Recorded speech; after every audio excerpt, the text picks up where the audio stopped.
Hey everybody, Holes, Chapter 17. For the next week and a half, the boys continued to dig in and around the area where X-Ray had supposedly found the gold tube. So remember they found it the day before, or Stanley found it in the other hole? They widened X-Ray's hole as well as the holes Armpit and Squid had been digging until the fourth day when all three holes met and formed one big hole. As the days wore on, the warden became less and less patient. She arrived later in the morning and left earlier in the afternoon. Meanwhile, the boys continued to dig later and later. "This is no bigger than it was when I left you yesterday," she said after arriving late one morning, well after sunrise. "What have you been doing down there?" "Nothing," said Squid. It was the wrong thing to say. At just that moment, Armpit was returning from a bathroom break. "How nice of you to join us," she said.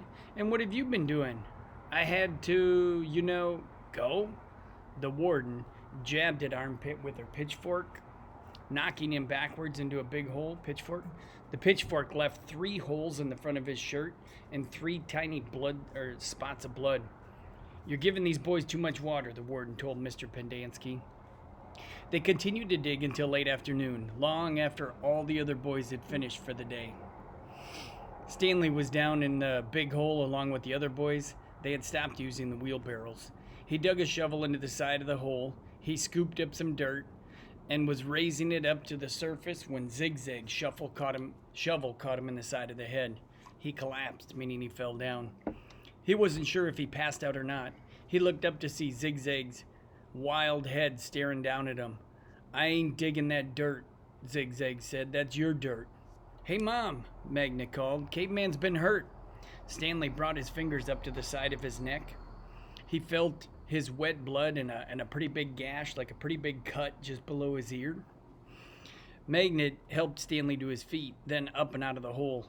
Mr. Sir made a bandage, like a Band-Aid, out of a piece of his burlap sack of sunflower seeds and taped it over Stanley's wound.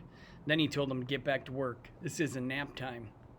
When Stanley returned to the hole, Zigzag was waiting for him. "That's your dirt," Zigzag said. "You have to dig it up. It's covering my dirt." Stanley felt a little dizzy. He could see a small pile of dirt. It took him a moment to realize that it was the dirt which had been on his shovel when he was hit.